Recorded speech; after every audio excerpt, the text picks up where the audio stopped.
Welcome back to Weekends Live. Border restrictions and lockdowns have dominated the week in politics, and for a breakdown of all the issues, it is time for our political panel. Gideon Rosner, the Director of Policy at the Institute of Public Affairs, and Ebony Bennett, Deputy Director at the Australia Institute, join me live now. Thank you both for joining me. Gideon, I'll start with you. Victoria has eased restrictions today. We no longer have to wear masks outside as of tomorrow.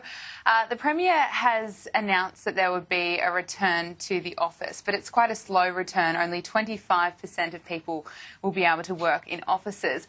What do you make of that? Well, look, as usual, it's reopening too slowly. It's dragging out this pain needlessly. Look, not being able, working in the office as opposed to working at home over Zoom is small fry in the scheme of things and isn't anywhere near as bad as some people in Victoria have had it.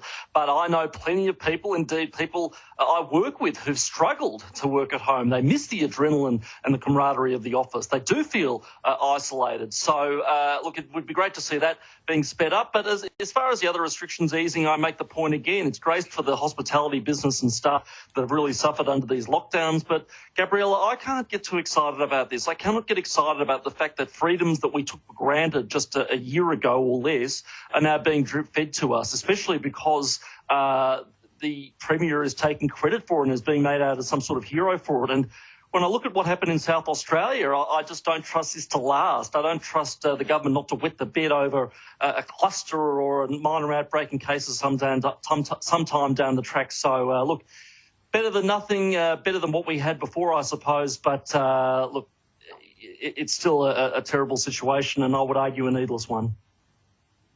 It's interesting you mentioned South Australia. On Friday, I was speaking to people in Melbourne and about their response to what's happened in South Australia, and they were saying that they understand because people just don't want to have what we had here in Melbourne. They don't want a lockdown that goes for 3.5 months. Ebony, what's your response to what the Premier announced today in terms of winding back those restrictions? Do you think he's gone far enough?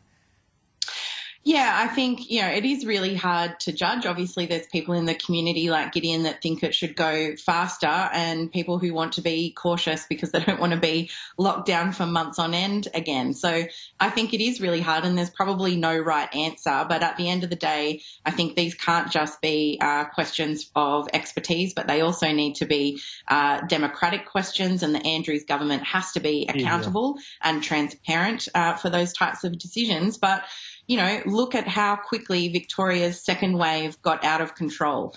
At the end of the day, this global pandemic started with one infected person, and until we have a reliable vaccine, all that we have to stop the spread of this virus, which it spreads incredibly easily, is social distancing, mask wearing, and the types of restrictions that we have seen. They must be reasonable, and I think the community needs them to be justified. But I think both Victoria and South Australia show the community is willing to do the right thing and to take these kind of restrictions when they can see a reasonable need for it. And I think you've hit the nail on the head there. South Australians were quite happy with the idea of a short, sharp lockdown because they didn't want to go down that path of Victoria where things got out of control and they're locked down for months. So hopefully things can continue to ease in the lead up to Christmas, because I know that'll make everyone extremely happy. Yeah, and it is certainly good news that Victoria has recorded 23 days in a row of no new cases.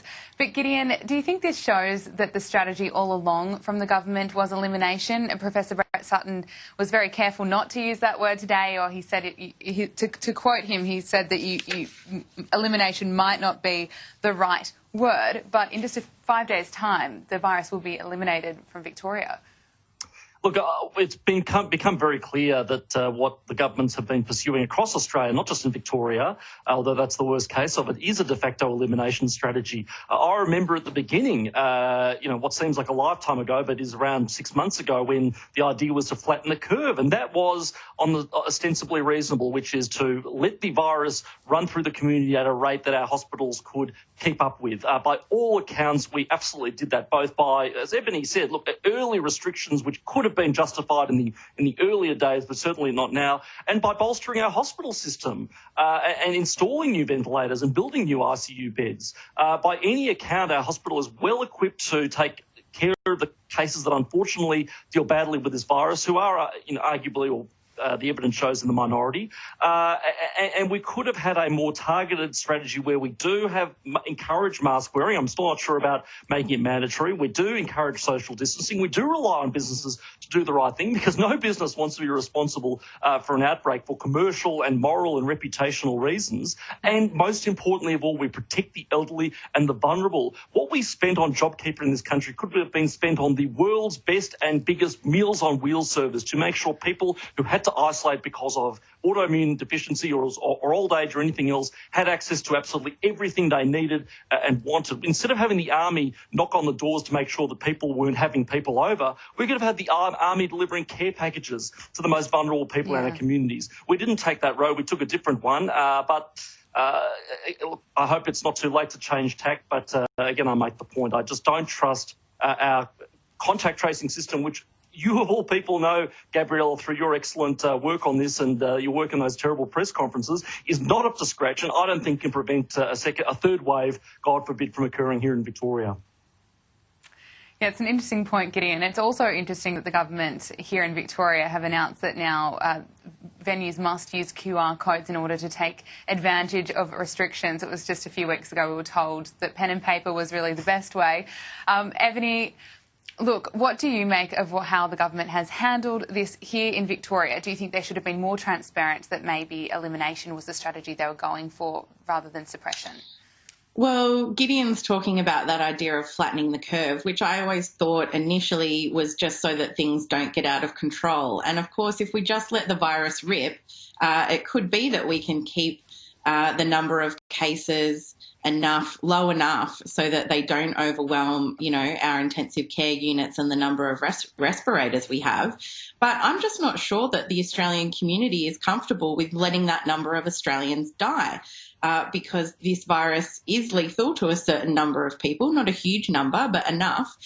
We can see 250,000 dead Americans in the United States where they have let the virus rip through the community. It has yet to overwhelm a lot of the health systems in the United States, but very early on, we saw mass burials in New York City because things very quickly got out of control. So, I do think it's important to have these debates, about the right way to go. But I do think it is important when we're talking about a strategy of just flattening the curve, that inevitably means just letting a number of Australians die. That's effectively what we're talking about. And I'm not sure, because Australia did such a good job of getting this under control in the first place, that's entirely a direction which we're comfortable taking. But I just want to come back to the faults that we saw in the quarantine hotel system in Victoria, because I think we have seen some of those same flaws emerge in South Australia. And the number one thing there is insecure work.